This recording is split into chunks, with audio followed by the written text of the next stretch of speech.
the song on this one was, why can't we be friends? Why can't we be friends?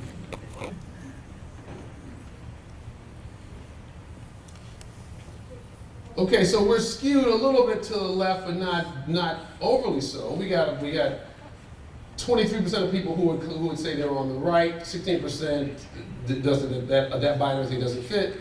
But big numbers over here too on the left. Not surprising that happens in a city. All right, which is best describes where you live? North side in the city, south side in the city, forget the typo, east side in the city, west end in the city, north side in the suburbs, number 5, south side in the suburbs, number 6, east side in the suburbs, number 7, west end in the suburbs, number 8, 9, other. Remove that thing so y'all can see it. Other. What is what? Well, this is going to...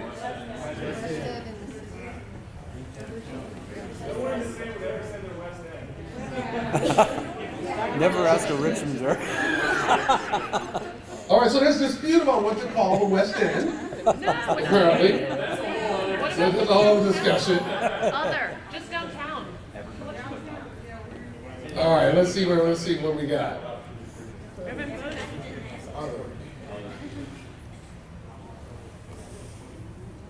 17% other. A bunch of people from the West End in the city. So we can see, what is that, 14, 25, 31. So we can see about 2/3 of us are in the city and others in the suburbs or other. All right. Next few questions about a concern how your opinion on the monuments has come to be. Part of what the commission is trying to wrestle with is how movable are people of their opinion.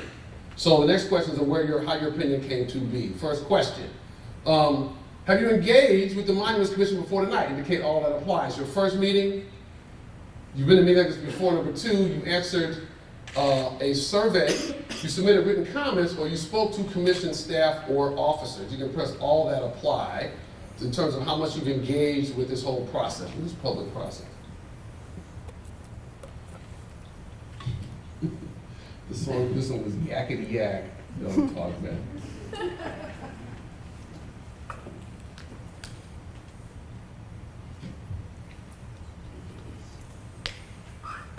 Wow. Okay, so a whole bunch of y'all submitted written comments, and been meetings like this before. Would it be okay if we gave a round of applause to the people who came for the first time tonight? I think I want to do that. Good for y'all. Good for y'all. Public engagement is such an important thing. All right. How much has your opinion changed in the last 18 months on what's happened to monuments? It's changed a lot, number 1. It's changed some, number 2. It's changed a little, number 3. It's not changed at all, number 4.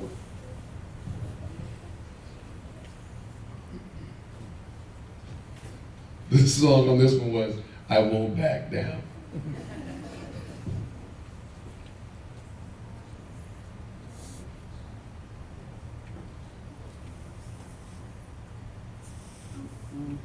Okay, so what we have is 50% of us is not changed at all, but 25% of us changed a little, and then another about 25% it has changed some or a lot. So there's some movement, but also there's a lot of us who believe what they believed 18 months ago, and we still believe that same thing now. All right, so we're going to discuss the most of the options that have been really considered, which are keep existing monuments as they are, make no changes, keep them as they are but add context or new ones, replace them, move the monuments to a different place, or remove them from Monument Avenue. Okay, so, well, this is not a vote, you're not voting yet, I'm just previewing, right? So here's what we're going to do. We're going to vote, and then later on, and then we're going to vote again and see the results at that point. Okay? So we're going to vote now, we're not going to see the results. All right? Wouldn't 3 and 4 be the same thing? That is I understand. We debated about whether that's the same thing or not, but some people think remove and I don't want to see him again versus relocate. So I think that's the way to think about that difference. Still gone from Monument Avenue. Right, but I think the difference is, and you can comment on this commission, the difference is some people think that it shouldn't be displayed, and other people think this will move to a different place. That's the difference. Maybe they should move to it. Well, then we all have different opinions about that. That's what we're taking. That's what we're taking. So, and then on 5 is I'm not sure what's best.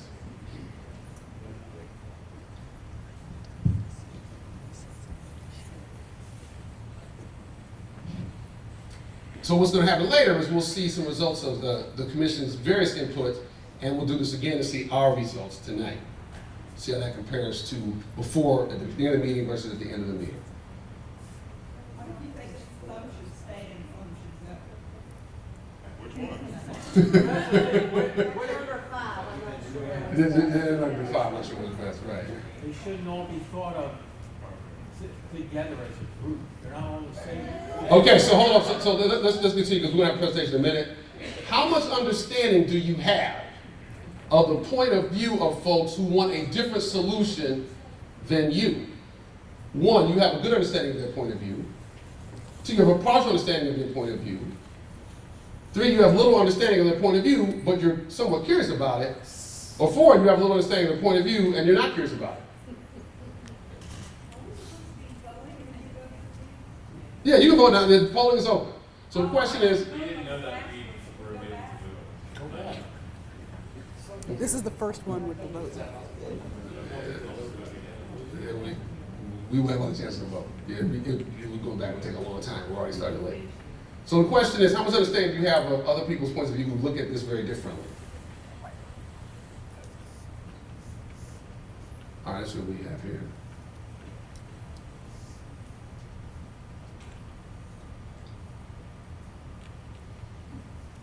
So, interestingly, 2/3 of us think that we have a good understanding of the point of view of the people who look differently. To give us a little bit off. 29% of us have a partial understanding. 2% have a little understanding and are curious, and 5% little understanding and are not very curious. Okay. Last question for this section. I can envision adjustments to my preferred solution that accommodate people who see the history very differently. One, it's easy for you to see such adjustments to your preferred solution. Two, you think there might be some, but you can't think of them now. Three, I don't think there are any, but I feel bad about that. Four, I don't think there are any, and I don't really care about that. Part of the challenge in front of this situation is how do we, with contended history, how do we come up with some collective solution? So seeing our sense of this helps us think about where we are and what might be possible.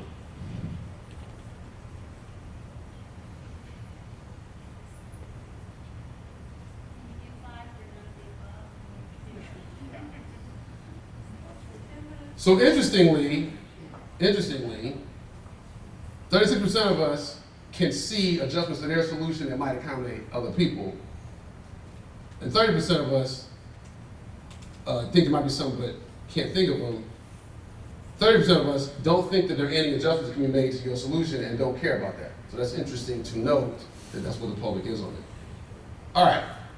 So what you're going to hear next, I'm going to get out of your way. What you're next is two different histories. One is the history of this process, and then they're also going to talk about the history the commission has learned about about how the monuments came to be as they are. So I'm going to turn this back. I'm going to have to call up the other PowerPoint, so whoever I'll give it to, give me a second to do that. Sure. And here's this to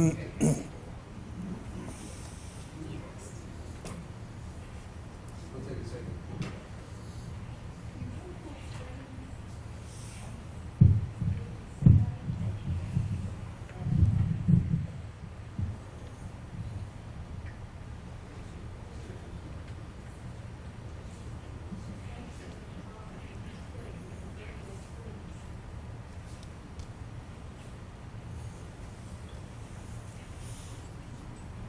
You get to see what you got from. What's that? Now you get to see what I wrote for you. Uh-oh.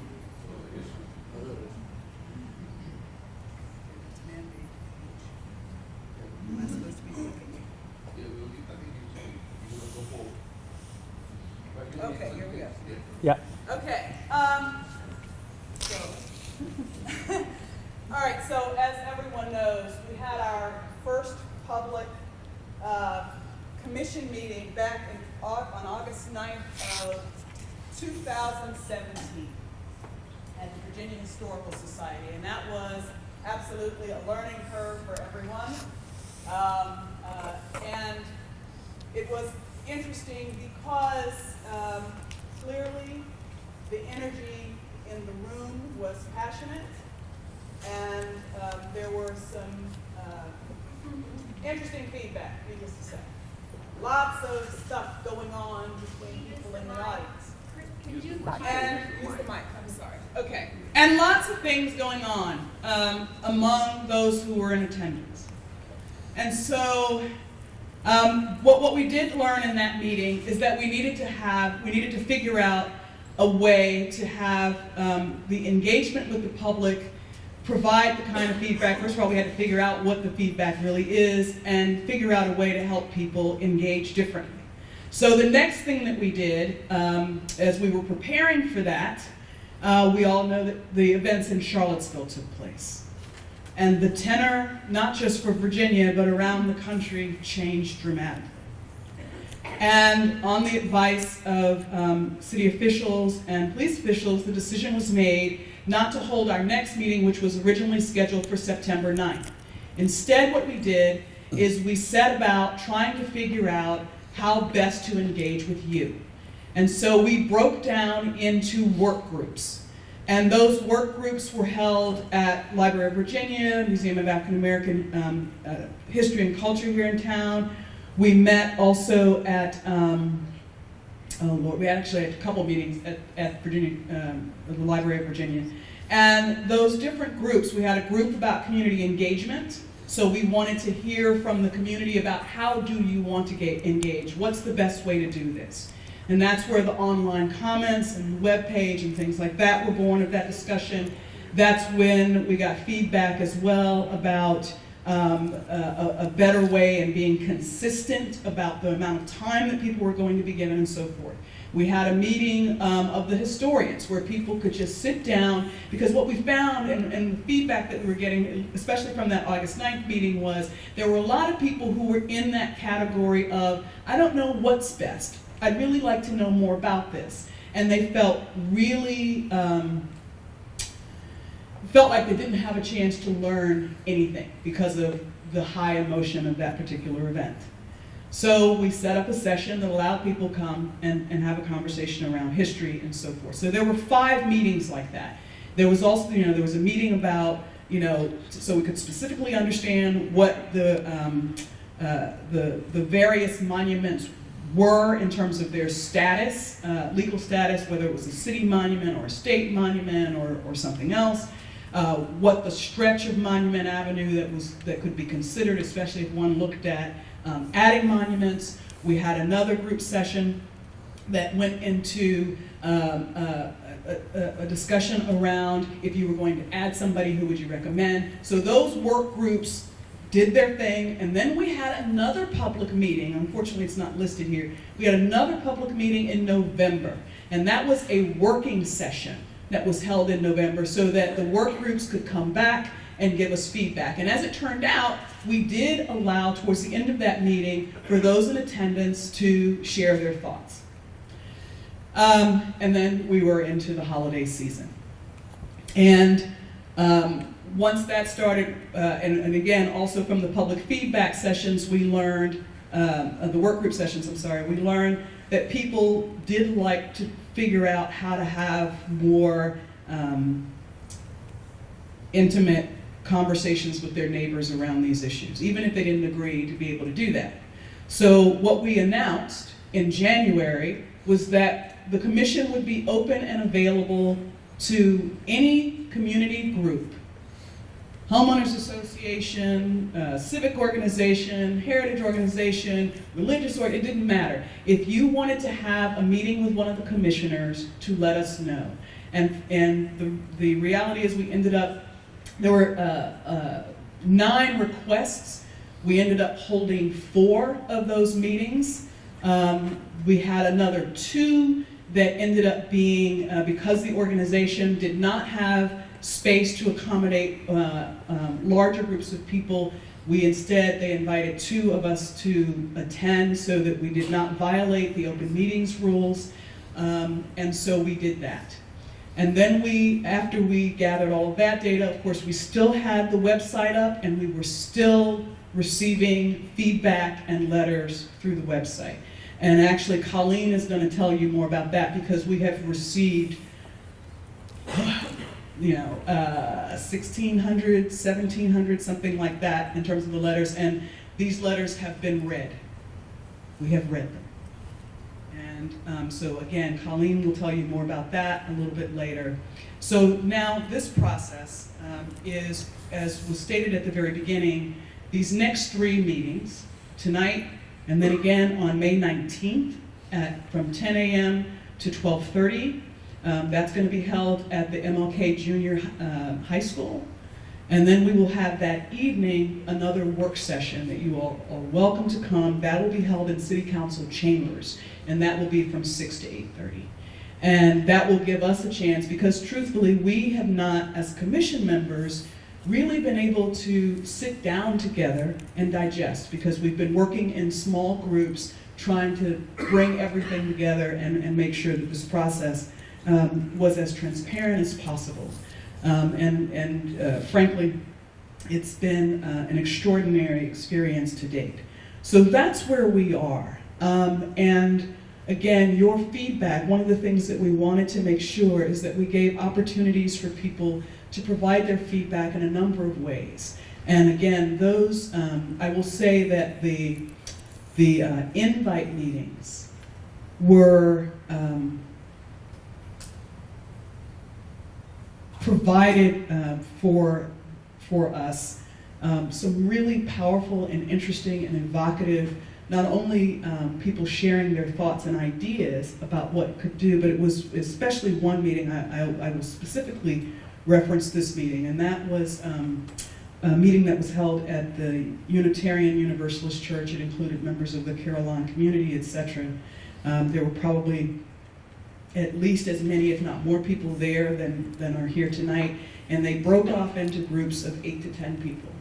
And people who didn't necessarily agree sat around, talked to each other, wrote up on the whiteboards their varying ideas, and all of that was organized by that community.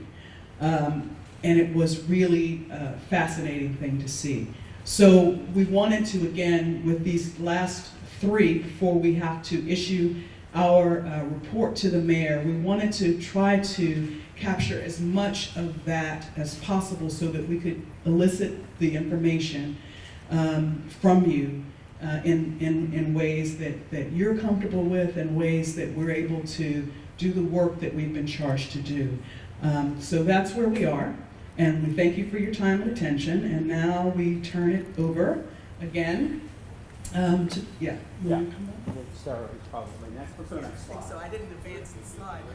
Legal status included. Oh, Yes. yeah, I can do that. Yeah, I can Thank do you. that. I thought so. This is a question that we get asked a lot, and pretty much it's an easy answer, and that is go to the website of the commission, look at the legal opinion. I think the key items here are that yes, there is a code, a Virginia state code that's still being challenged in court, and I won't get into the details of that. But I think but also the city attorney said that yes, there is various modes of interpretation that can be done without interfering with those. And the bottom line, as we've told many people we've sat down with, is politics is pretty fluid, so we have no idea that those are decisions that luckily we don't have to make. I'm going to ask Sarah to do a quick recap just so we all know what we're talking about in terms of the history of Monument Avenue. We'll make it really quick because I know we're running behind. And then I want to make a couple observations about, I think, kind of the conundrum that those of us who are historians on the commission face in terms of interpretation. So Sarah? No, I am sorry because I think this is. Okay, thanks. I'm going to read this because I will be able to move faster. I hope that's okay.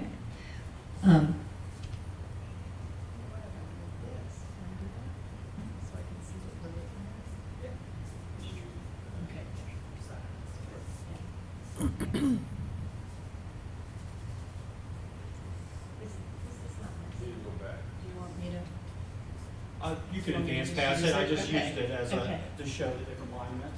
Yeah. Okay, this shows the order that the monuments are in on Monument Avenue and a map beneath it that, if you're not really familiar with the street, and it has a lot of details that you can't read, I bet. Okay, so the next slide is about, is sort of my introduction. Monument Avenue is Richmond's version of a grand city beautiful boulevard. Although divided boulevards, some with sculpture punctuating the medians, were built in other cities in the U.S. at the end of the 19th century and the beginning of the 20th century. No other boulevard had a commemorative theme.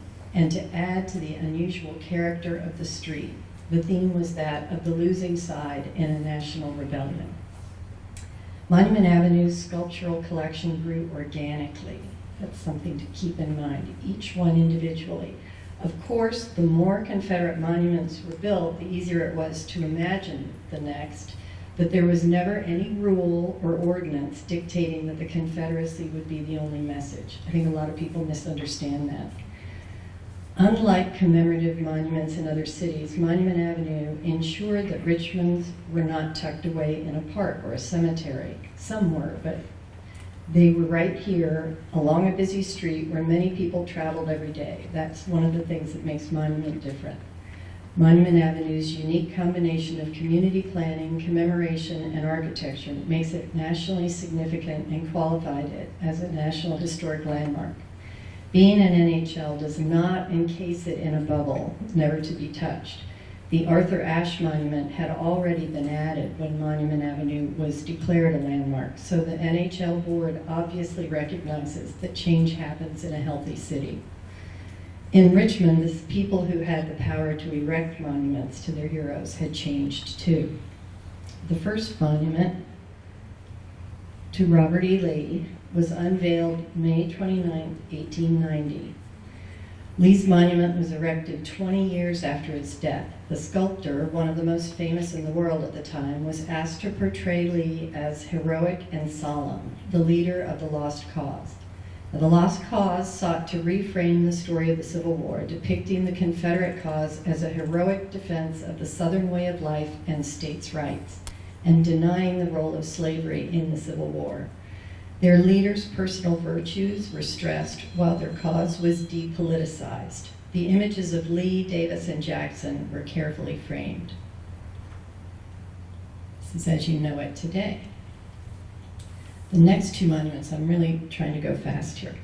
The next two monuments to Jeb Stuart and Jefferson Davis were unveiled at the same Confederate reunion in 1907.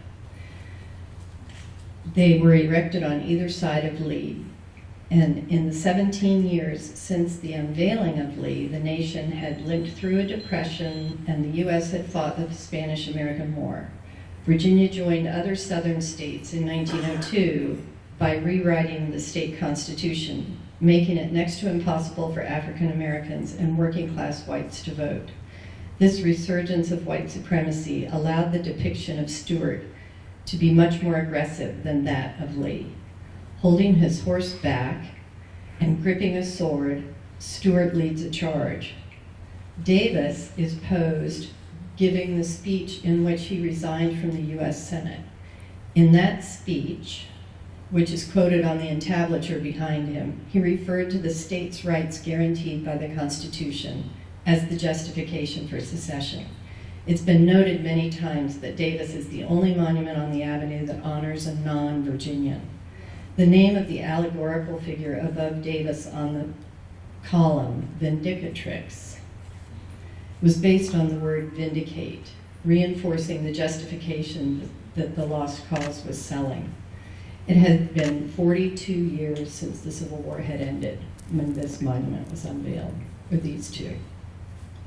The next monument, Thomas Jonathan Stonewall Jackson, was unveiled in 1919. Jackson's pose was less aggressive, almost contemplative, once again emphasizing his virtues over the politics of the war. By this time, Jim Crow laws and policies had effectively quashed any African American progress. The year before the unveiling, it's important to remember, World War I had ended, with over 41 million dead. And that same year, over 3% of the world's population had died in a flu epidemic, including well over 500,000 Americans, and possibly even more than died in the Civil War. It had been 54 years since the end of the war.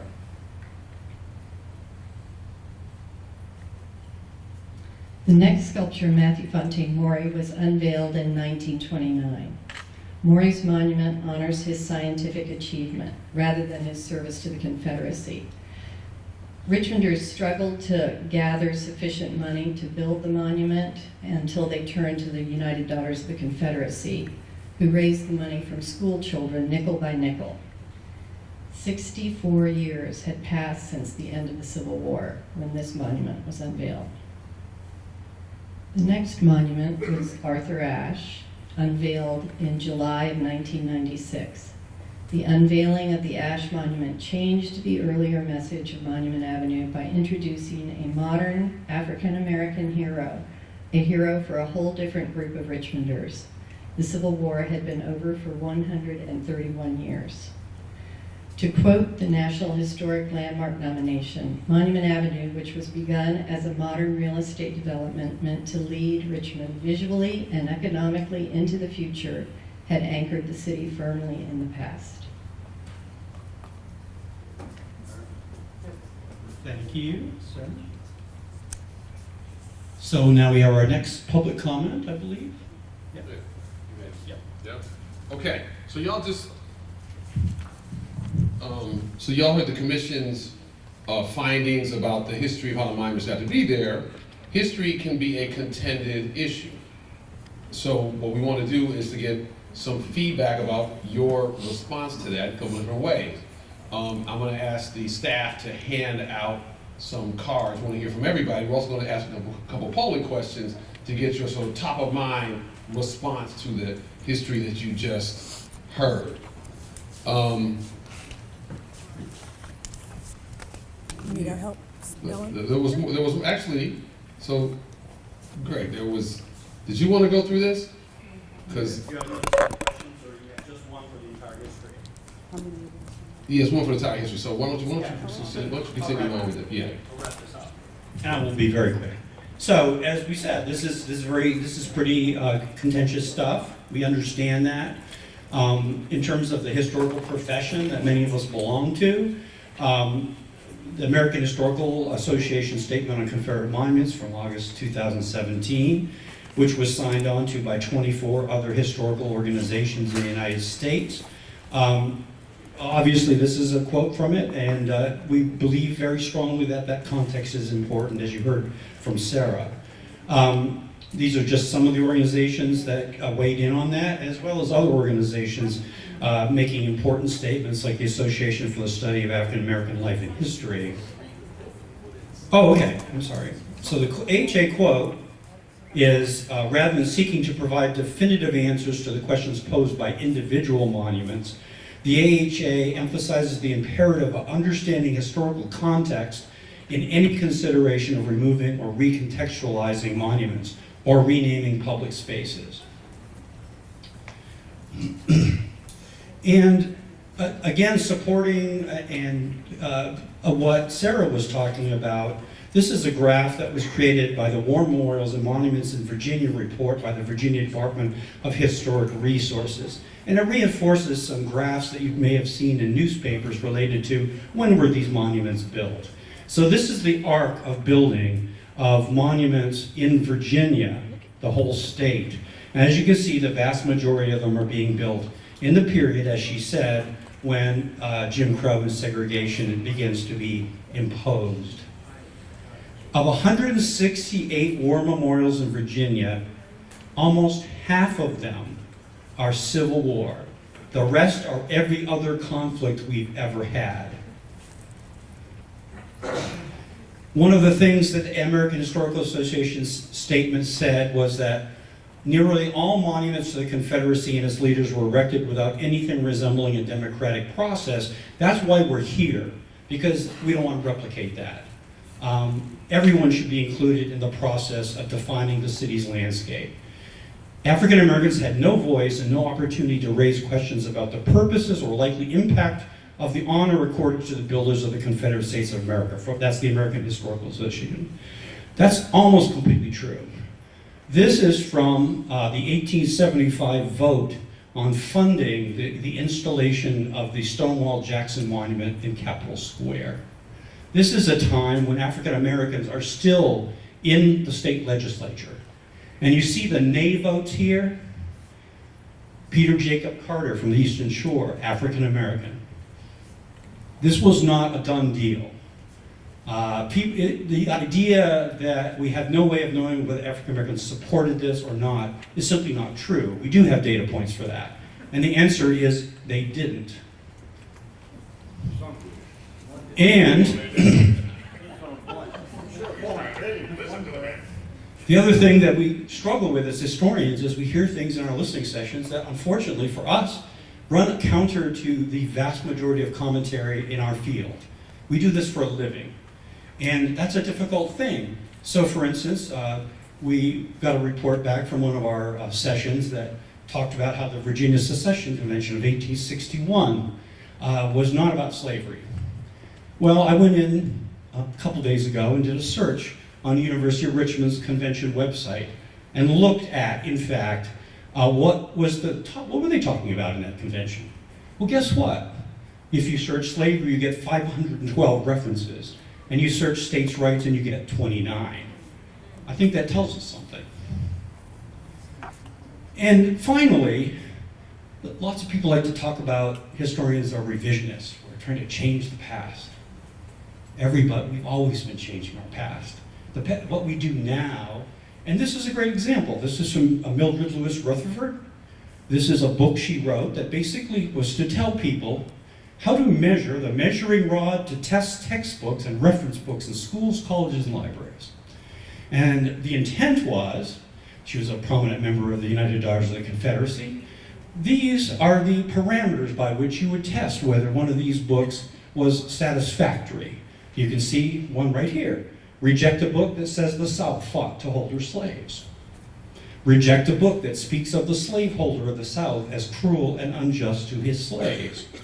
So, this is the struggle we have, I think, is there is a real history, that there is a real record, and we need to understand that, and we hope to do that in our report, certainly. In historical context as well, that was 100 years ago. Absolutely, but it's precisely the time that these monuments are being built.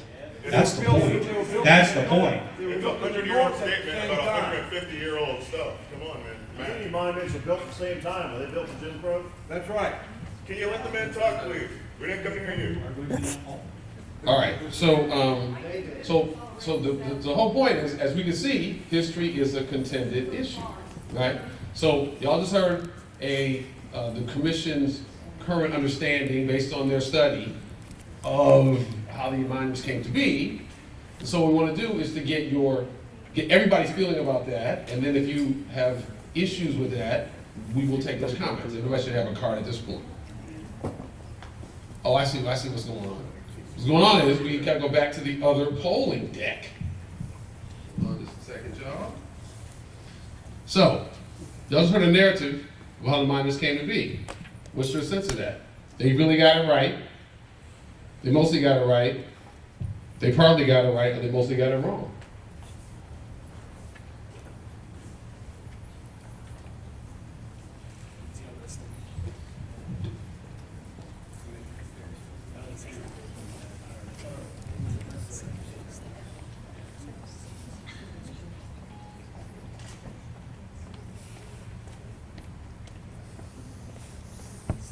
What are you referring to today?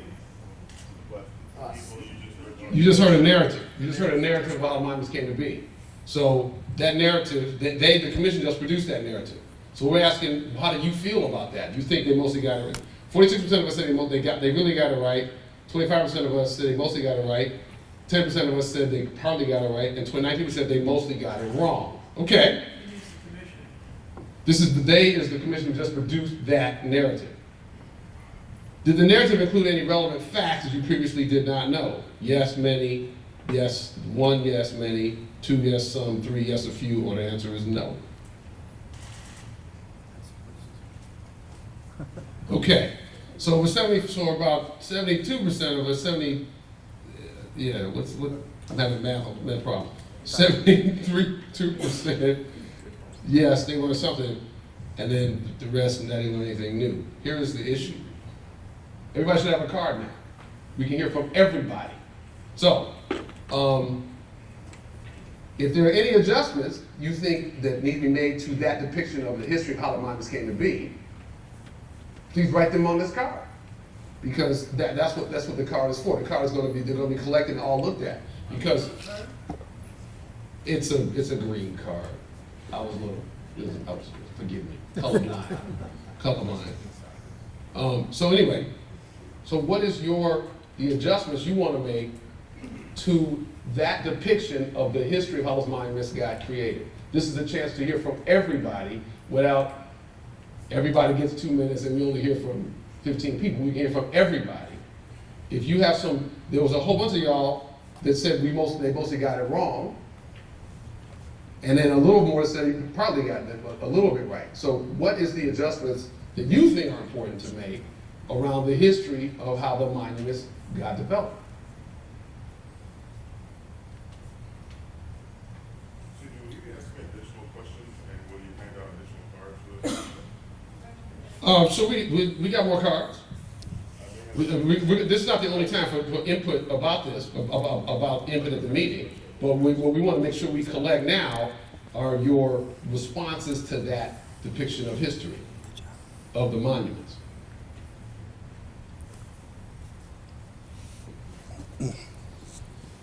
So do we have, so Ellen, could you, when you're done, I think we should pass them to one end of the row, either the center or the side so staff can pick them up. You want to get the center? She says to the center, and she's in charge of that.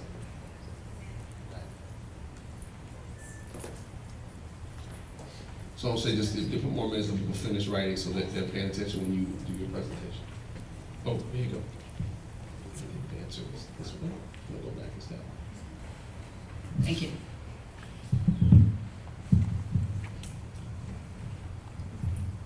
Hi everyone, I'm Colleen.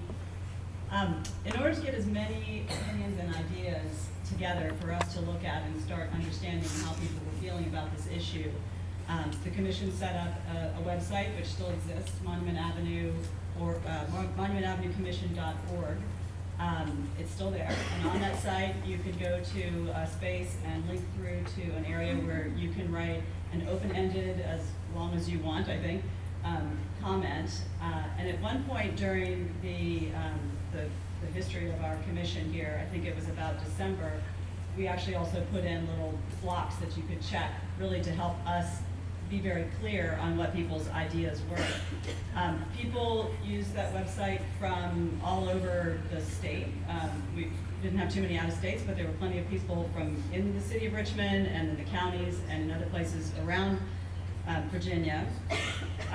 And as of the morning of May 9th, when we downloaded the data, we had 1,456 responses. Now I think the number is up about 1,600. Christy mentioned that earlier. We've had more since then that we haven't kind of looked at in depth, but we will.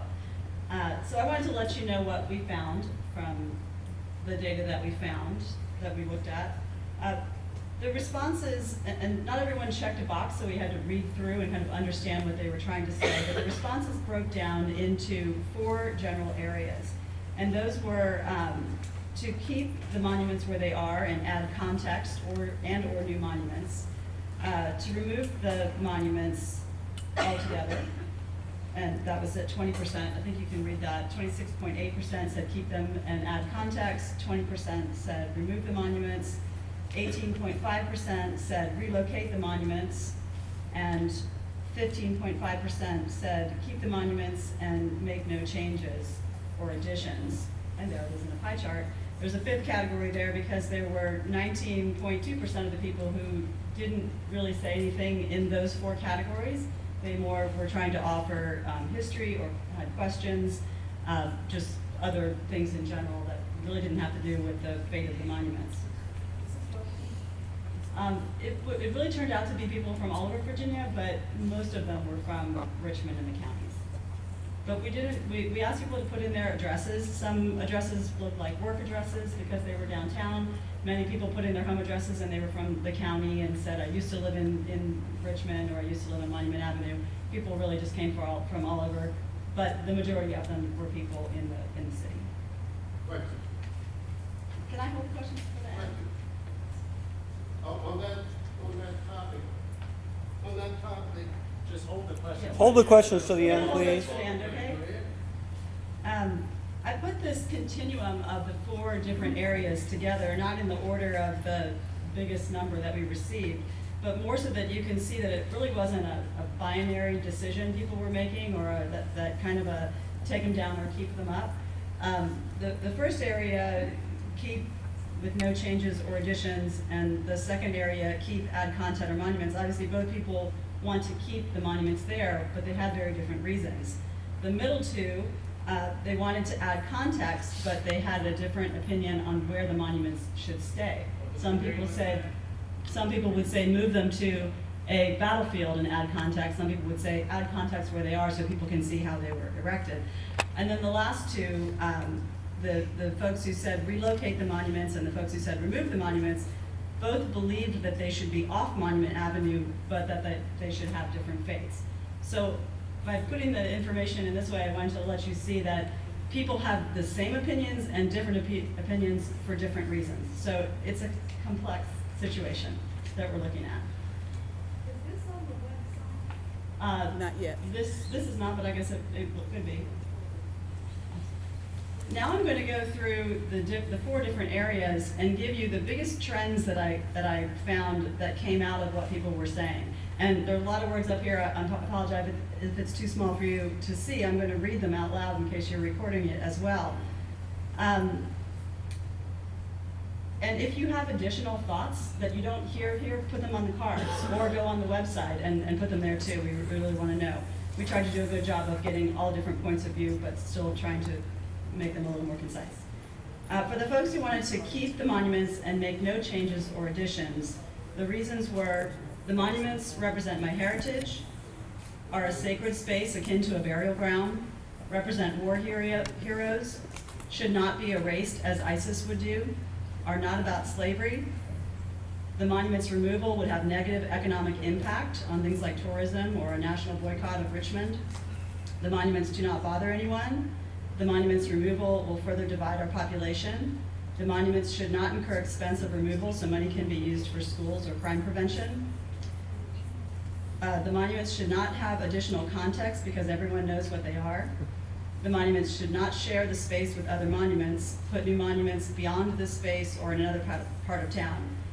Shockoe Bottom for the slave remembrances. And that topic, using Shockoe Bottom for slave remembrances or a museum, came up really across all 4 groups and very often. So that's something to note.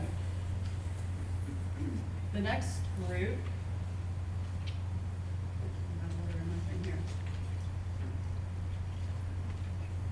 keep or add context to monuments. The monuments should be kept as a teaching tool. The monuments should be preserved as symbols of hate so no one ever forgets. The monuments should contain context of when, by whom, and why they were erected. The men on the statue should be considered for forgiveness. The monuments should tell an inclusive story of all the people of that period, slaves, women, spies, Union and fallen soldiers. They should represent the ideas of all the people of a society if they are on public land. The monuments should show context or the context or new monuments must be as large and imposing as those to be effective. The monuments should include a monument to the enslaved people who were freed because of the Civil War. They should be part of the greater conversation about the important history of America, which happened in Richmond. They should be integrated into all museum and historical sites in our city. The context should include placards, other statues, smartphone apps for telling stories and connecting to other sites in Richmond. They could be altered to show more inclusive ideas about the Civil War. They could be creatively altered to represent today's idea, not the lost cause. Under relocate, The major themes were the monuments should be in a place where you choose to see them and learn about them. Placement on Monument Avenue inherently prevents a broader context because of the statue's grandiosity and places of honor.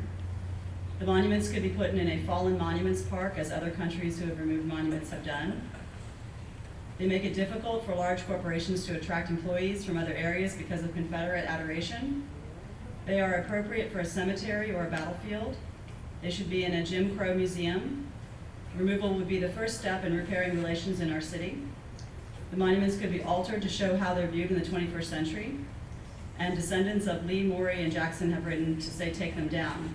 In fact, descendants wrote on our website to take them down. And Lee didn't want statues.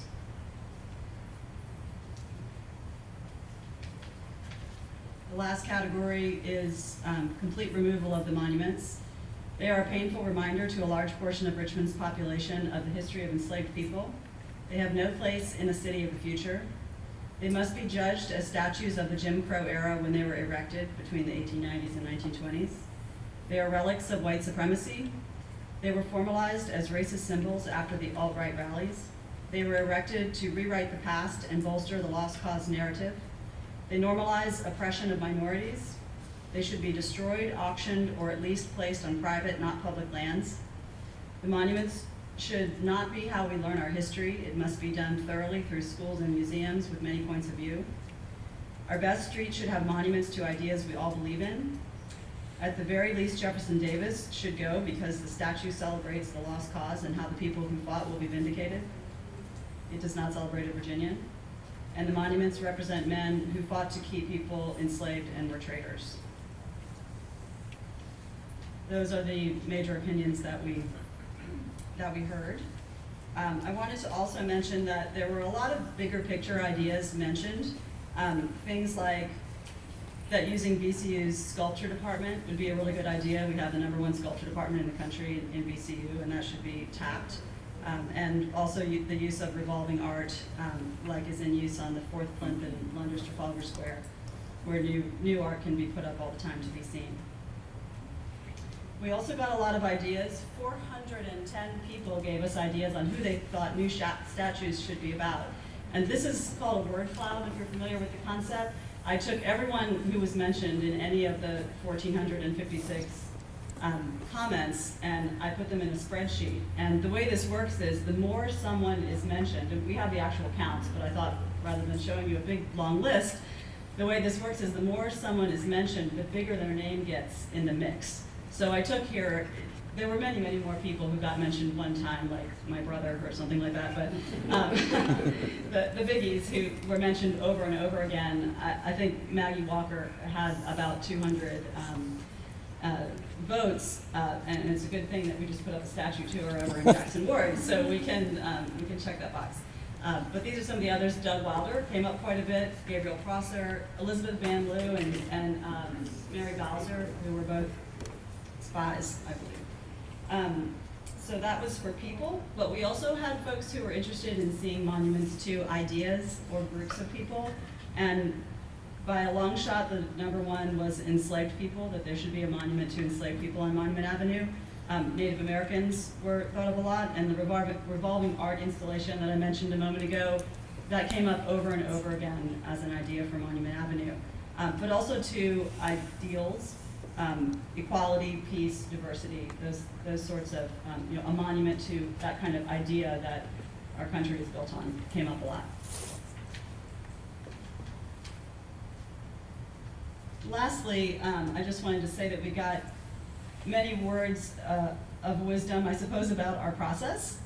Some were really helpful and encouraging, and some were, wanted to tell us how to do things better, which, of course, this is the first time this has ever been done, so we're doing it as best we can. But some of the things that stood out to me, at least, and since I read all 1,456 of them, I get to say what they were. One of them was, don't let cost and laws be the deciding factor for what should be a moral decision. The second one was, the dialogue that's occurring right now is monumental and is more important than the decision. Compromise is the solution to disagreement, and let our answers be for all of Richmond. Thanks for your comments. website again? MonumentAvenueCommission.org. Okay, so thanks so much. So what we try to do just now is to pass out some pink cards. And so here's this, if we'd like your comments, either about the process, but moreover, probably more useful, are comments about what you think needs to happen and why. You just heard a rendition of different people having different ideas about what they wanted to do, right? People had the same thing for different ideas. So one of the things that might be useful now is for you to make your own comment about what we might do and why that's important to do. We're adding to the richness of the data that's already been collected. So you can put there, here's what I want, and here's why. Or, for that matter, you can comment the process if you want. But this is a good chance, we've just been talking about the process and the preliminary findings, for you to weigh in. And again, we'll have a chance, some people have a chance to speak later, but everybody can speak now, and we can make sure that all of that data is part of the deliberations of this commission. And as you probably already gleaned, we've been talking to a lot of people. And one area that has been weighing in very heavily in national conversation, as well as local conversation, is around the issues of preservation and stewardship. And there is, this statement was released by the Advisory Council on Historic Preservation, which is a national organization. And they say the fundamental goal of decision-making about historically significant commemorative works should be to balance stewardship responsibilities for publicly owned commemorative works with the recognition of the sensibilities, cultural responses, and emotions over memorialization and remembrance of difficult chapters in the nation's history. That certainly is our charge. And so the question is, you know, that I get asked a lot being the museum person here, and believe me, when all of this started even back in 2015, the question was, you know, will you guys take it in terms of the museum? And so the museum community as a whole, in our conference in 2016 and 17, and they've had just ended their conference this week actually in Phoenix, the museum community has been having this conversation.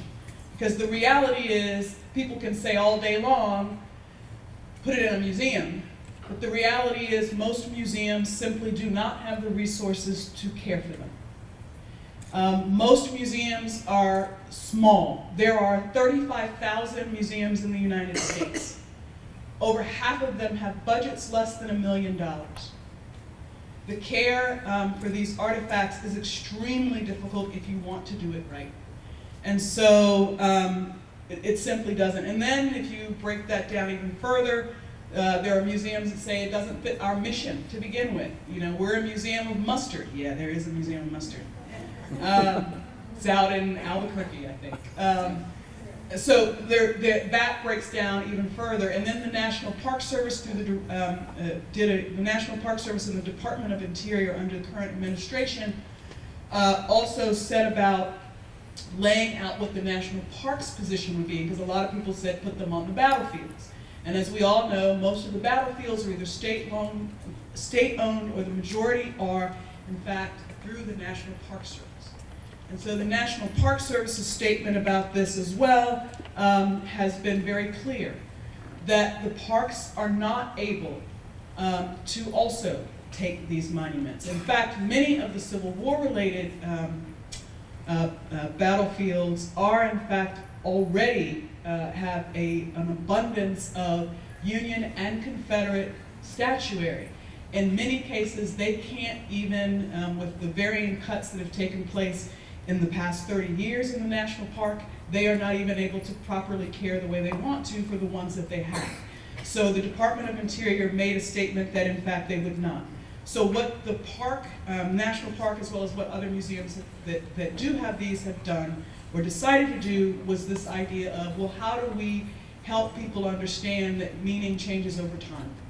How do we do that? And so a number of communities that have not yet taken them down have begun this conversation as well about adding language to them through signage similar to, I guess, an exhibit label. Other communities are also having conversations about what they may add in public square, but I think one of the primary differences is with Monument Avenue compared to some of these other venues. A lot of those other venues are are on government land, i.e. they're in front of a courthouse, they're in a city park, those kinds of things. So that's another distinction that we have in Richmond, is that Monument Avenue is not necessarily referred to as a public park. It is a neighborhood. And so it has a different kind of thing that's going on. But communities, as you well know, have been looking at different ways to pursue this. Yes, to date, there are, I believe the number is 35 cities that have either voted to remove Confederate statuary or place them in other locations. Other cities, like in Austin, Texas, this is something that's happened recently. The University of Texas, actually the monuments that were removed from the public square were taken to the museum at the University of Austin. And in fact, that is a relatively new thing, and the University of Texas has a whole lot of money. And so they've been able to build entire exhibitions around these ideas. And so they are the only institution that I am aware of in terms of a museum that has been able to do so. What others are doing are partnering in communities, or partnering with artist communities and looking at other options. So here we have an example where the city, literally on the city streets, or this poster series to elicit feedback as people are walking down the street in terms of what they want to see and changing the landscape. There is a lab taking place here. VCU has been mentioned about its sculpture program, but VCU last year got a grant from the National Endowment for the Arts for a national competition of reimagining Monument Avenue. What could it look like? And that process is ongoing. I believe it closes in November, if I'm not mistaken. So that's another, but that's a private effort that's taking place. There's also, and this gives you some of the ideas, a storefront in the community. There are independent artists that are doing some interesting work and consideration. Some of the things that we've heard in the sort of one-on-one and two-on-twos that I mentioned earlier about some of the conversations that people have invited us to is that there are those who would like to see something akin to the little girl in Wall Street that faces off the bull. What happens if you create other things in the space to add meaning. So a lot of conversation is taking place, and at the end of the day, it all comes back to what are the opportunities in Richmond? How do we leverage the passion? How do we leverage the resources as limited as they may be? Do we look bigger? Do we go smaller? What do we do? And this is part of the conversation, and what we're coming to realize is that our role as this commission is not necessarily to make that decision, but to hear from you, so that those specific actions can then be moved forward. So that's where we are. What are our opportunities in Richmond, given the realities of what's happening around the country and in the field, but what does our community need? And then also understanding where we are in terms of some of the legal space. What can we do? Do we phase this? How does it work? So again, that's where we are. This is a little update for you, and to be sensitive to time, because again, we want to give everyone an opportunity to talk. I'm going to turn it back over to David.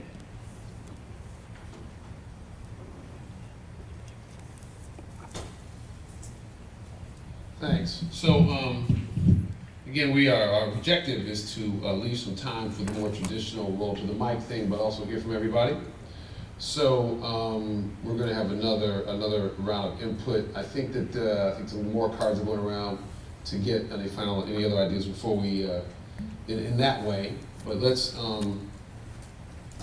we're gonna ask this question again. Your opinion might have changed and see the results this time and how it compared to what we said before.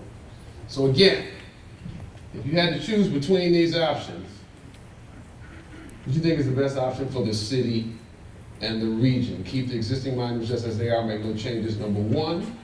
Keep existing monuments as they are, but add context for new ones, number two. Relocate the monuments to a different place, number three. Remove the monuments from Monument Avenue, number four, and you're not sure what is best.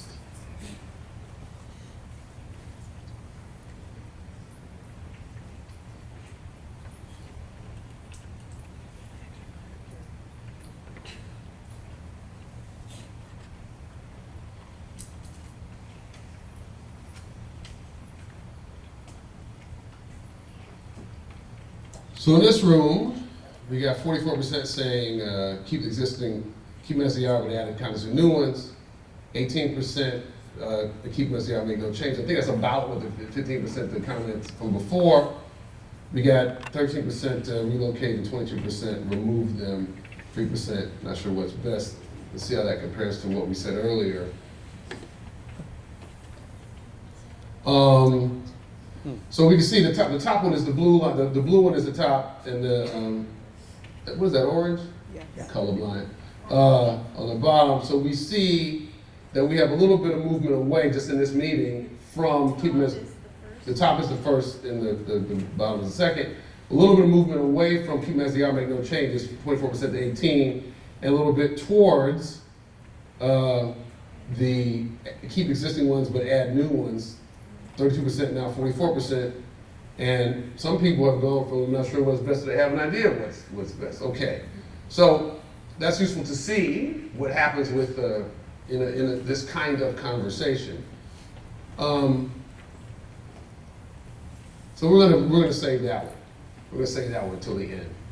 So what I invite you to do now, we're gonna head toward the verbal comment period. But you just heard about some innovative projects in other cities to try to make the whole monument experience something that brings people together and have them think about history. So I would just invite you, if you have an additional comment about what might be possible with that question of what is the opportunity. Richmond has a particular history. It's been a contentious history, a contended history, and the question is, are there some opportunities that we should think about that may be out of the box that you haven't had a chance to give input on in your previous writing or in your previous interaction with the commission that you think need to be pursued? So this is a chance to write those down. We're going to collect those, and then we're going to have the comment period. We'll save these evaluation questions till the end.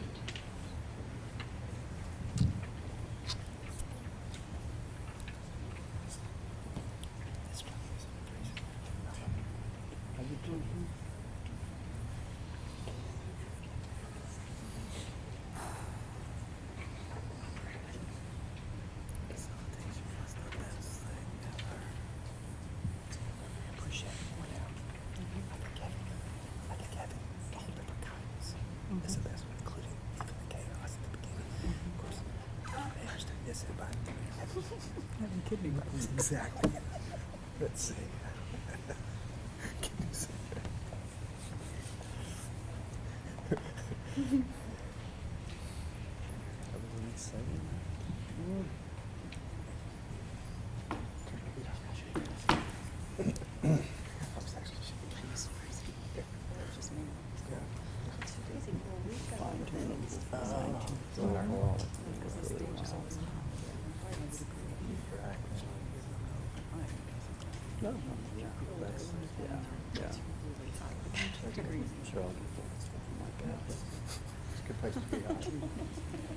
Maybe it was a little too aggressive.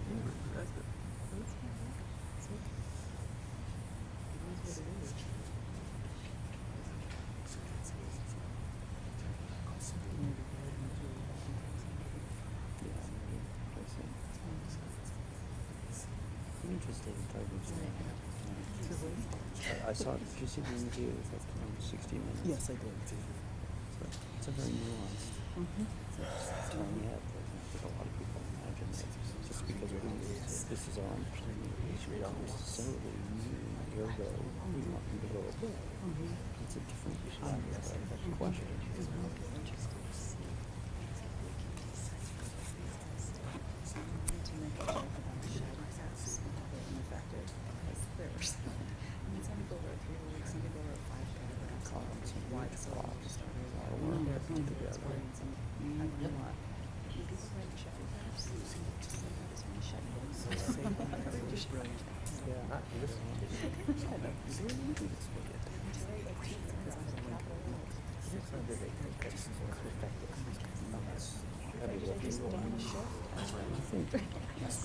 This doing this now is such a great time.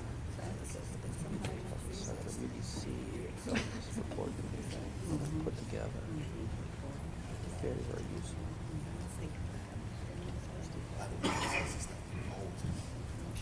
It's not over yet. That's when it starts. If I was there. So I'm gonna suggest public comments that happen here. Because if you give the mic out to people, then I have to get them back. And that's like, That makes a lot of sense. Keeping track of the timing or I should do it and somebody else should do it. Yeah. Right.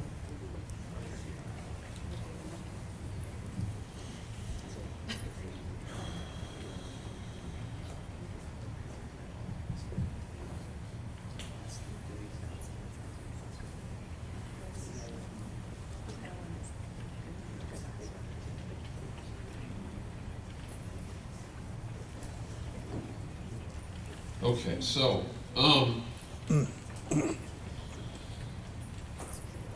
I really enjoyed the way that y'all have really wanted to get these written comments in. That was our hope, and we will look at, the commission will look at all of them. As we move into a public comment phase, here's what a couple of things I would suggest that we try to remember. It is possible to respect people without respecting their ideas. So I would encourage us to try to maintain respect for human beings, even if we don't like their ideas. We're going to try to keep the comments 2 minutes. We can form a line here, so we're going to do them up here.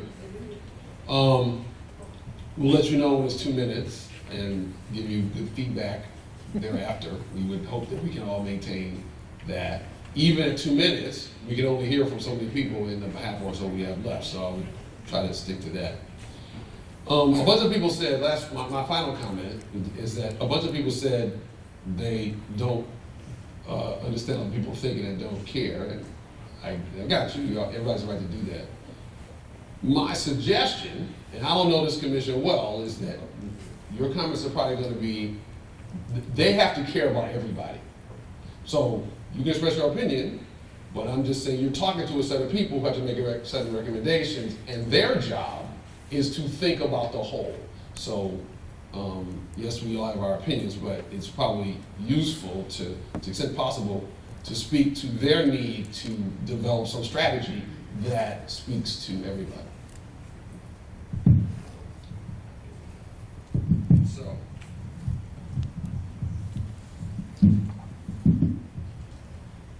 does anybody want to make a 2-minute comment?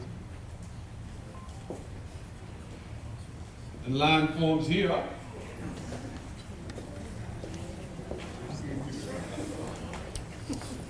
Nobody's gonna be left to listen.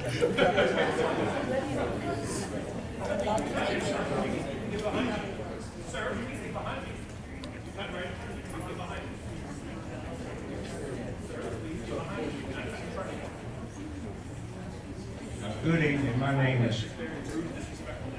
Good evening, ladies and gentlemen of the commission. My name is Ken Cahoon. I'm a resident of New Kent County. I'm tired. I'm hungry. I have to go to the restroom. I'm 72 years old, so I'm on the clock. All right. I think this commission has a unique opportunity to provide something for the city of Richmond and the state of Virginia, and as an example to the whole country. So as we proceed with this, I would like to say that east of Richmond, 5 or 6 miles from here, there were 2 black regiments in the Civil War. just 5 or 6 miles from Richmond. They engaged in the Battle of New Market Heights in 1864. There were 14 Medal of Honor winners there. And I think as we go forward here, to draw us together and not separate us, we should celebrate that fact and have them honored by placing a monument on Monument Avenue. Not something small, but something that is large that would project their image to the public in general. Now, I know there's cost involved in that, and I noticed a bunch of names were mentioned here. Maggie Walker, who already has a monument. Doug Wilder. You know, Doug Wilder is old, and he was not in the Civil War. That's how long ago it was. So we're talking about 1950, we're not talking about 1900, we're talking 1861 to 1865, and I'm telling you, there is no better monument to brave black men who died for their cause. Now, they were trying to kill my ancestors, and I don't like that, but I honor their courage and I honor their valor. So are my 2 minutes up? You got 10 seconds. 9, Okay. 8. I'll run a sprint. Thank you. Thank you. Thank you. Thank you. Thank you all very much for your time this evening and giving us this opportunity to voice our opinions. I really had whittled down like a 20-minute rant to a very sharp 2 minutes, I promise you. But I'm sitting here and I'm listening to what you guys said, and I'm hearing the peanut gallery back here. So I'm going to whittle it down even further and just make the hard down statement that these monuments as they exist now are nothing else but symbols of hate. Excuse me. They were intended from the beginning to be erected to perpetuate and cement the dubious myth of white supremacy. And I think it's very obvious by the people who continue to come to our city heavily armed and prance around these monuments and then run and hide behind the police who are showing up and protecting them instead of the skinny, pasty, malnourished anarchists that show up. And it's just, it proves the point that these are hate symbols and their message is still active today. And if you do not think that these need to be taken down immediately, you are a racist because you are contributing to that message, and you can come find me and say something about that if you want. Like, these are racist symbols of white supremacy, and we need to take them down now. Thank you very much for your time. So, thank you for being within the 2 minute limit. So what I'm going to do is at 1 minute, I'm going to show you that it's 1 minute, somebody's not at a time, and then 2 minutes. Okay, thank you.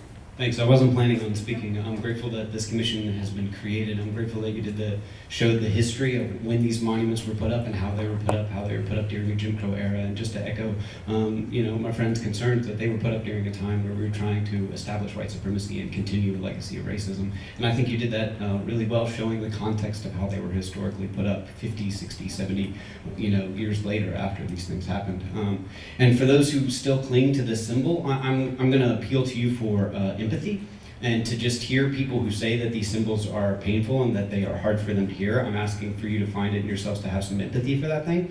And I think a lot of times also what we want is we want to feel like our personal individual histories aren't being erased, right? So your commission is thinking, what does our collective history look like?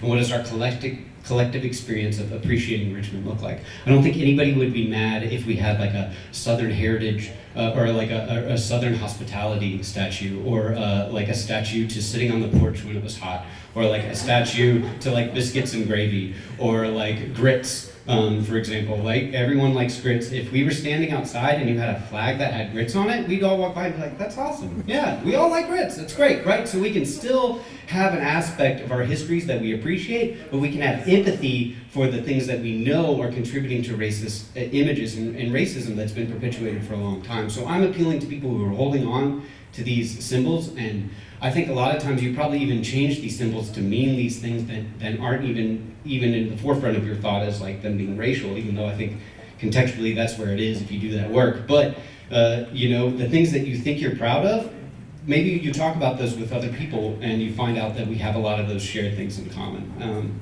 That's it. Thank you. Thank you.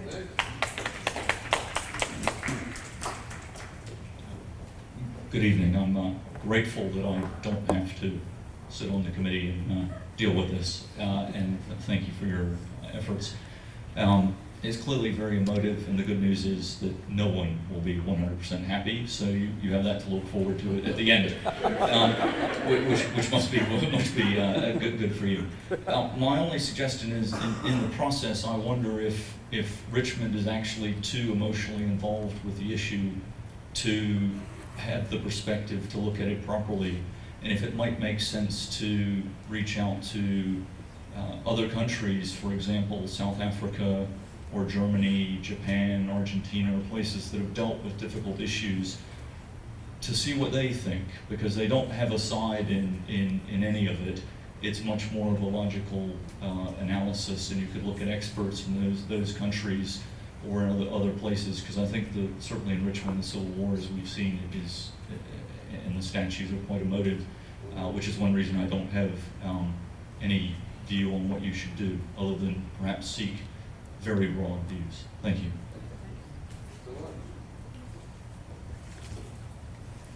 Thank y'all for allowing me to speak. I say leave the monuments alone. They honor our forefathers and kinsmen who struggled, fought, and died to defend their country from invasion, conquest, and coerced political allegiance, just as their fathers had done in 1776 when the 13 slaveholding colonies seceded from the British Empire. With the South's cotton kingdom out of the Union, the North's mercantile kingdom would suffer and collapse. So Lincoln provoked the South into firing the first shot, got the war he wanted, and waged a bloody war to drive the Southern states back into the Union at the point of the bayonet. The slavery issue was merely a smelly red herring dragged across the tracks of his war of imperialism. And Abraham Lincoln was a documented white supremacist who wanted to deport the freed blacks he worked until the day he died to deport the freed blacks to South America and back to Africa. So I think we need to consider what we might want to do with the little Lincoln Monument in town before we start worrying about the soldiers that fought and died to defend this country. Thank you.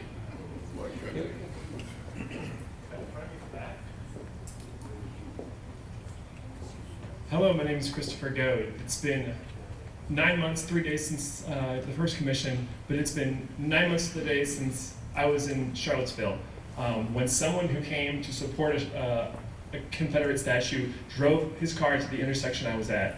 The night before, I was also at a statue. I was surrounded by people with torches and hit in the head. I think you've done really wonderful work so far with this commission, but I think you need to keep in mind the violence that comes with people who want to support these statues no matter what the cost. And when you come and recontextualize whatever your plans are at the end, please keep in mind that the violence associated with it, that there will be backlash against it, and I want you to take that into strong consideration. I myself have been caught up in being a witness in a crime and have been sued for coming forward on a crime. There have been members of a certain pro-Confederate heritage group that make GIF files of me getting hit with tiki torches. I'm sure yourselves have been harassed online. I hope you guys are going to do the right thing, but there are consequences to going light on this. And when you look at the 100+ years of violence that have been associated with these statues and keeping them, maintaining them, having laws that structure them, I hope you keep that in consideration. Thank you very much for your time.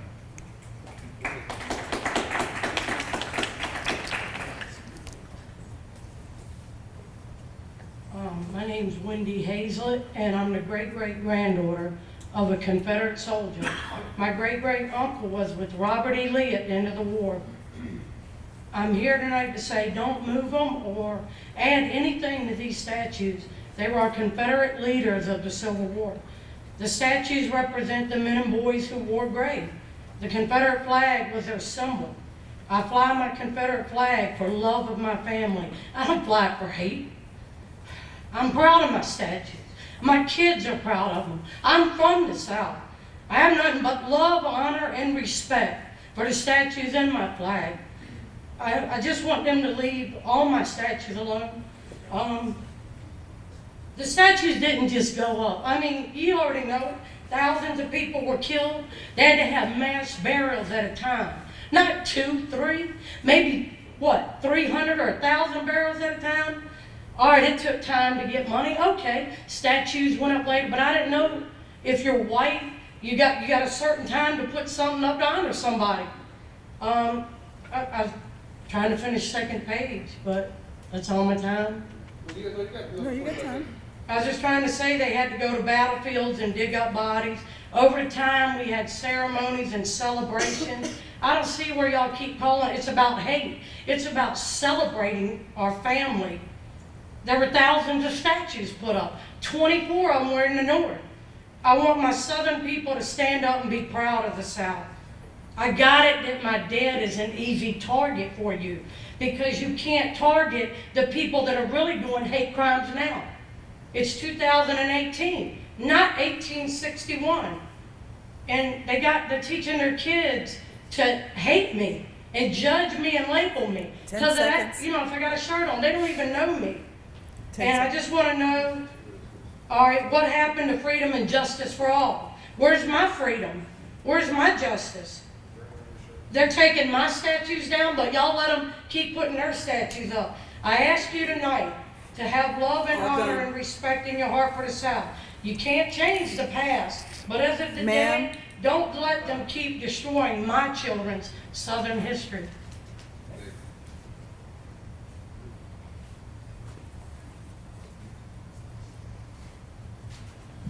Good evening. I didn't come here prepared to speak. I appreciate the opportunity.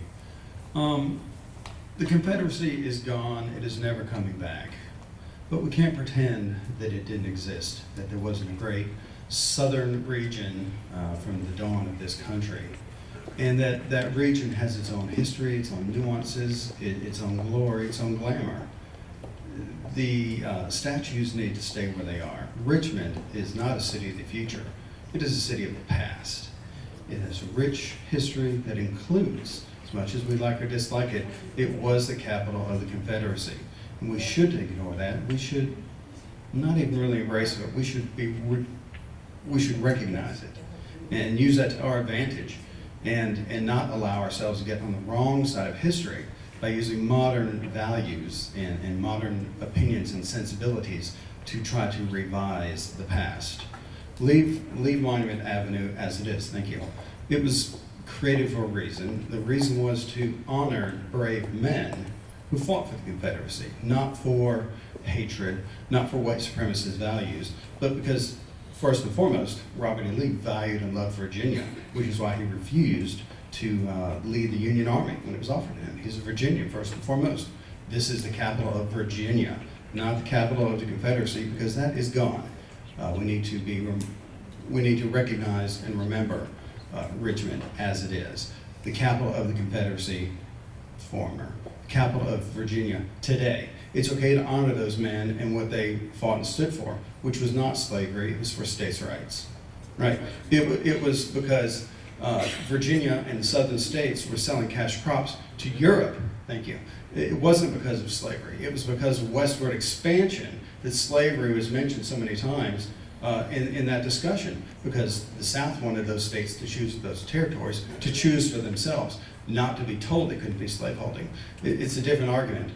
Slavery is gone, thank God. Antebellum slavery was a terrible thing, thank God, but let's not pretend it didn't happen. Let's recognize these brave men and what they did.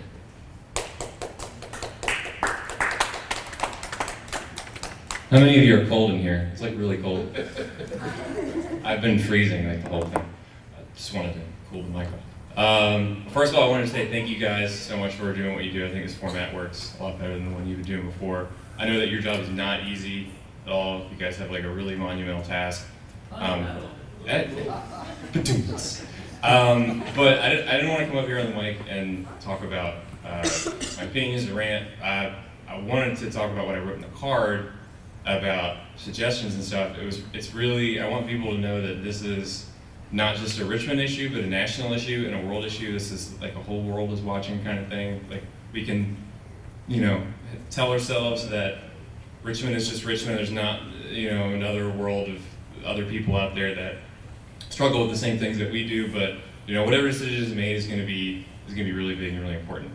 And I wanted to end with a quote from, and this is a quote that really helped me make my decision about how I stand personally on the monuments, and I'm just going to leave it there. This is a quote from Alexander Stephens, the Vice President of the Confederate States of America, in a Cornerstone speech. This is a speech that he made when the Confederacy was getting founded. It's super short, so don't worry about it. I'm not going to take forever. Our new government is founded upon exactly this idea. Its foundations are laid, its cornerstone rests upon the great truth that the Negro is not equal to the white man, that slavery, subordination to the superior race, is his natural and normal condition. This, our new government, is the first in the history of the world based upon this great physical, philosophical, and moral truth. I think you can kind of draw a pretty clear conclusion as to what he was saying there. So I'm going to leave that be, and thank you for doing your work. Hi everyone, and of course thank you for all your work. It's thankless and all that. We are grateful for it. I wore my Virginia shirt today to show you all that not just old people who live on Monument are proud to be from Virginia. My family's been in the South for 400 years, so as the young man said earlier, if you're celebrating something as Southern heritage and I cannot feel a part of it and welcome, then it is not Southern heritage. A woman in the back who felt the need that she could shush me and tell me what to do, I think shows exactly what these statues are about. I owned a home on Monument Avenue for several years, which I sold because of the attitudes of people who live on Monument Avenue and the people who would show up to support these statues. In fact, if these statues are heritage, then your heritage is hate. And I'm sorry that that is uncomfortable, but it's something that we need to discuss to move past this in this discussion. I was actually not for removing the statues originally because I thought having those statues see me walk around a free man was a much better solution and a much better way to fight those attitudes than taking them down. But since the people have spoken on this issue, I have felt the resistance to any context to put historical context on these statues and the resistance to any fact which does not support their already believed views about why the war was fought. You just had a man come up and give a lecture on the Civil War that would fail any 5th grade history class. And I feel that because of that, it was important to come out and voice opposition. So lastly, I would just ask, if you want these statues to stay and you want them to be contextualized and you want them to be added to, I would like to know one person of color who is not Russell Wilson that you would find acceptable to add to this, to the Monument Avenue statues. Thank you. 14 Medal of Honor winners. I'm sorry, can I put that?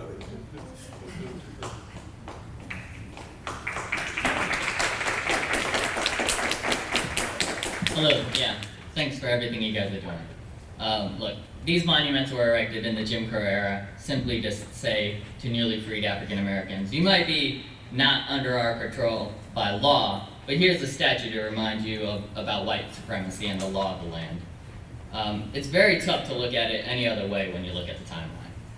Cultural shifts can spark the removal of monuments. These things have happened in various Latin American countries where monuments of Christopher Columbus were removed, which, by the way, should be removed from Bird Park as well. Given the way the conversation has shifted after Charlottesville and Charleston, what would the Monument Commission be signifying by concluding that these monuments should stay erected? Or what would it symbolize to the city of Richmond and its residents? Accordingly, the answer is pretty loud and clear, and the report should support the removal of these monuments at best. And I know that's a huge hurdle, and hopefully you guys are talking to the legislators Because here's the thing, the commission doesn't have the authority to do any of that. They must go to the General Assembly. Therefore, we must direct them not only to support the removal of these monuments, but to possibly add proper and appropriate context to these monuments. We need to make sure that the context is not watered down language that only displays dates or anything like that. Your narrative was a perfectly concluding narrative that made a lot of sense. And we got to remember, the truth is as ugly to the supporters of the monuments as the monuments are to its opponents. African Americans are tired of screaming until their lungs get sore. They screamed when these monuments were erected. They screamed for the removal and they were legislated out. We don't want to see inaction come out of all of this. These monuments have been standing due to false pretenses. Please do the right thing and make our city proud. Thank you. Thank you, Tom.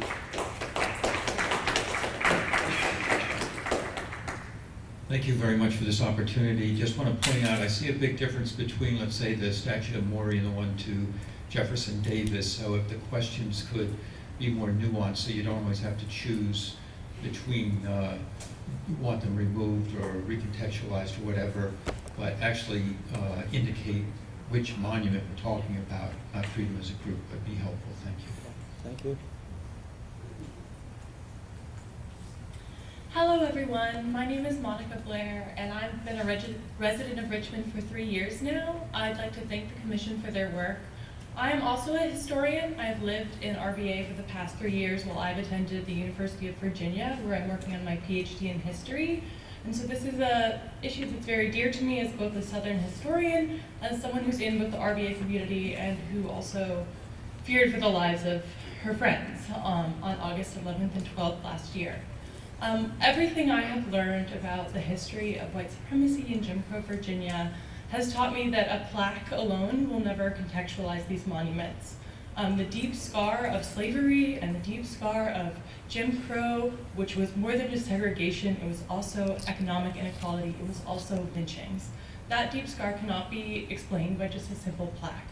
And so what I'd urge you to do is to remove the monuments and replace them with memorials to enslaved laborers, to the streetcar boycotts of Richmond in the early 1900s, and also the civil rights struggles here, so that we have a long picture of the long Black freedom movement in the city of Richmond and in the city of Virginia. So I urge you to do that to the best of your ability, and to, no matter what you do, to the extent that you're allowed, that you include these vital histories of Black struggles against white supremacy. Thank you.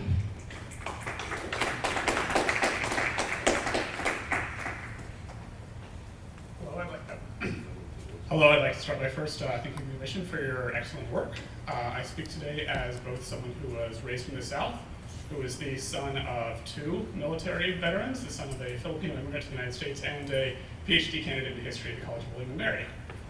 And just to put my personal opinion out on the record, I support something that dramatically shifts the narrative on Monument Avenue, whether that be the removal of statues, their relocation to some lucky museum that happens to win the lottery, or the erection of dramatic counter-monuments that completely change the meaning of what they have. I would trust that to more artistic minds than mine to come up with that. But more than that, particularly coming from the perspective of someone who studies the creation and translation of meaning and the formation of the modern state, that I think the Monument Commission has an opportunity and a duty here, not only to come up with a recommendation for what to do with Monument Avenue itself, but also to recognize that monuments have an important role in society, and to move forward with the idea that a monument that is not seen has no voice.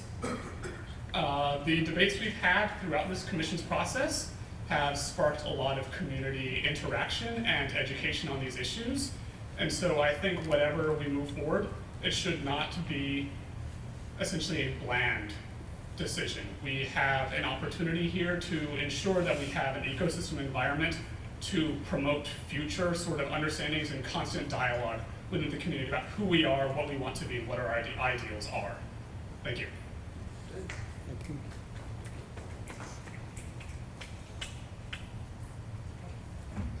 everyone. My name is Mamie Taylor, and I am the great niece of Dr. Mary McLeod Bethune. One of the only reasons that I know that is because she was a famous woman. And that's how I've been able to trace my history back to the specific places in Africa. Many of my ancestors would have no idea because of the atrocities that occurred during that period prior to the statues being placed. Those statues are an atrocity. And because of the things that they represent, in my opinion, I probably have a closer ancestry to you all than I do to Mary McLeod Bethune. I just wonder how would you all who embrace the statues would feel if someone raped, murdered, castrated your grandmother, and then placed a picture of that monstrous person on your living room wall. And you had to continuously walk through your house and see that picture to remind you of what someone did to your loved ones. Well, that's what I feel like when I have to drive up and down Monument Avenue on an almost daily basis. And then lastly, there is only one race, and that is the human race. There is nothing genetic that disconnects or separates the human beings. So when we can all have the boldness and the courage to let go of the social construct of race and then level the playing field, then we will see all of the posters you put up, all the marching you do, all the protesting you do. Give up white privilege. Give up the false social construct. Then we will know that you want things to be equal. The monuments must go because that's the only way it's going to be equal. Thank you.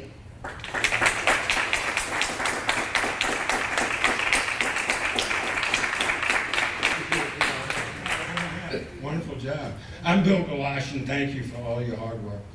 I'm one of those white guys that lives on Monument Avenue. I love the street. It's a great neighborhood.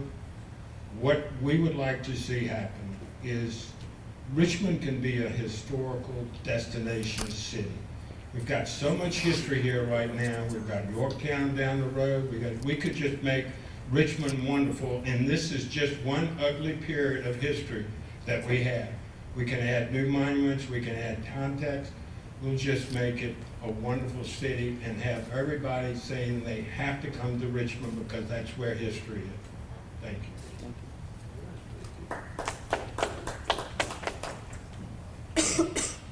Good evening, I'm Marty Jewell, and that was Charming Billy, good friend of mine.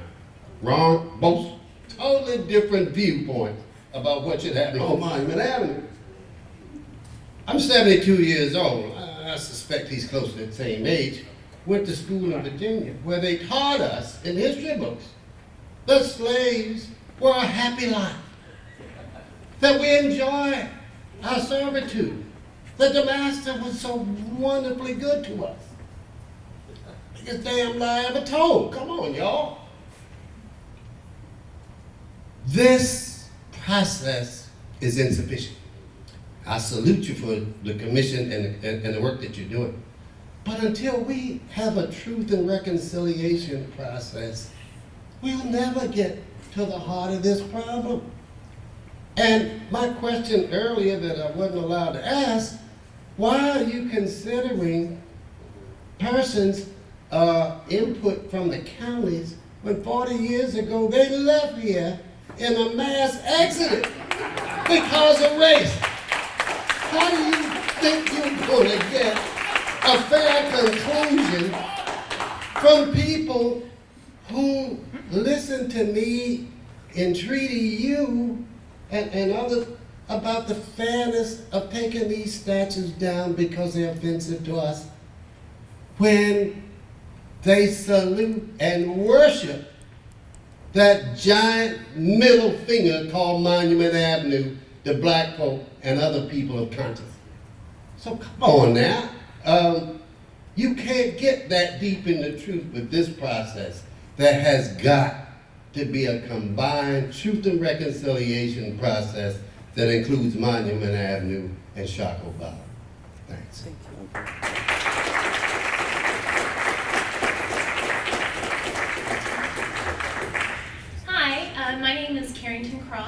Mulrooney, Newly Mulrooney, and I was born and raised in Richmond, and for what it's worth, I knew the names of the horses before any of the men on there. That was just my priority growing up. But I'm here today to provide everybody the opportunity to learn about the Fallen Heroes Monument. It is a group of local Richmond veterans that is working to extend the story of Richmond by placing monuments to veterans who have served, fought, and died for their country in wars after the Civil War. So much of Richmond, as we can see now in this discussion, is still in the 1860s as far as that mindset, but Richmond's story continues beyond that, and Richmond's heroes certainly exist beyond that. The Fallen Heroes Monument is interested in honoring each of those conflicts, each of those wars, and the men and women who fought and died in those. Richmond has such a unique history and such an interesting history that it's a shame that it stops. Why not continue it? Something that everyone can support, everyone can get behind, honoring these men and women. I think it's very moving and it's a very telling story to think about the very men who died in 1860 fighting for, whether you believe it was Virginia or the South or the Lost Cause, whatever your view of that may be. Only a few generations later, those men and women went to foreign countries to defend the freedom of America and to die defending that freedom. What better story than to tell that story of those Richmonders who fought for secession at first, but then their very ancestor or their very descendants fought to keep that union and to keep that freedom together. So let's get behind something that everybody can agree on, continuing that story. Thank you.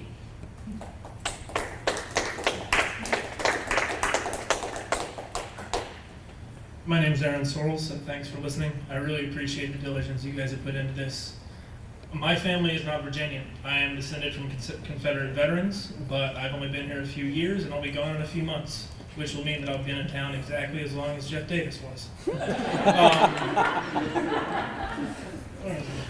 For most of the time I've lived in Richmond, I have lived on Monument Avenue, and it has been an eye-opening experience. The Confederacy is not dead. There were armed men marching on Monument last week under a Confederate insignia. The Confederate flag flies on the 3100 block of Monument every day. You can't memorialize something that isn't dead yet. It continues to thrive, and it has been an eye-opening experience to see a Confederate flag fly over international camera crews that were here for a bike race that turned around at the statue of Jefferson Davis. Virginia has 400 years of English language history, and we fixate on 1% of those.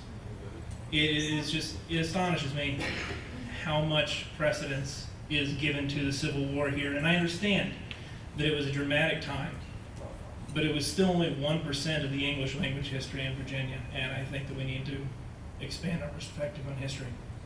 Thank you.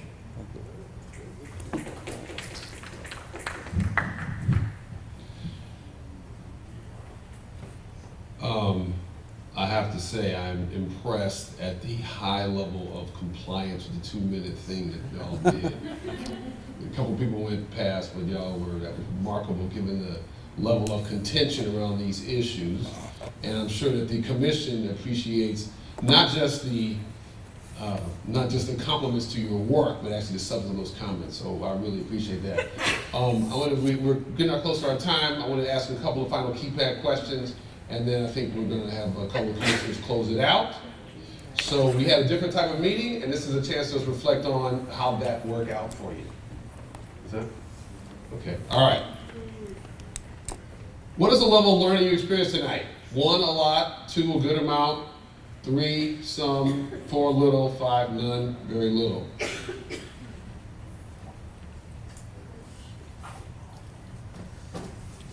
If we had the music, it'd be, we don't need no education. I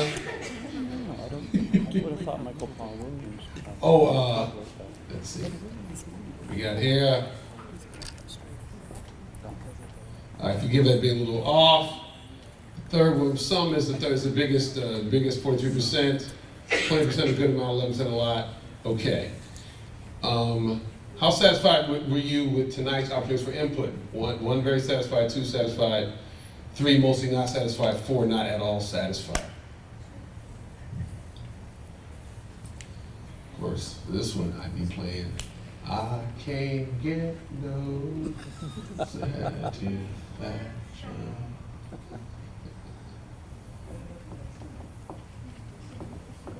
Okay, so that yay for us. We're pretty satisfied. Some people still not at all satisfied, but all right. We already did that. Okay, so thank y'all for that. We're gonna collect the clickers. We're collecting at the door. You can leave one in the chair. Please don't take them. We're not done yet. We're gonna file comment, but I just need the clickers back because they can help with other meetings. So please collect them at the door. We'll leave them in your seat. Chris, I want to hand this to you to close this out.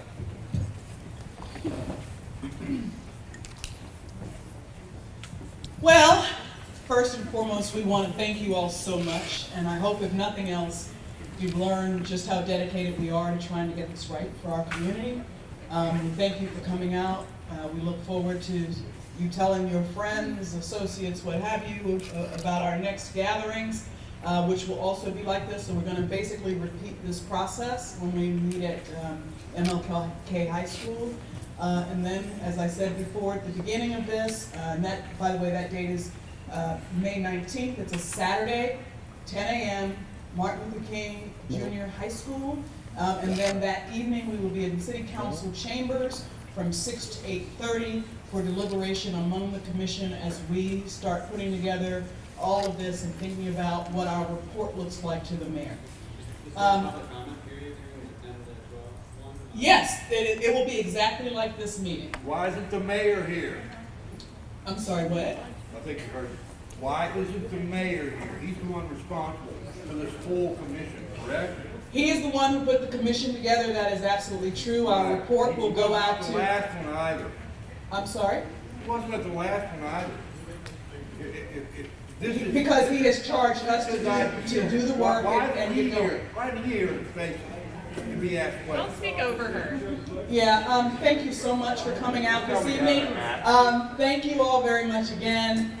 Please get your clickers at the door. They're collecting them all. If you did not turn in your comment cards, please do that as well. And in terms of your concerns with Mr. Mayor, I strongly suggest that you contact his office and ask those questions. Thank you so much. Have a good evening.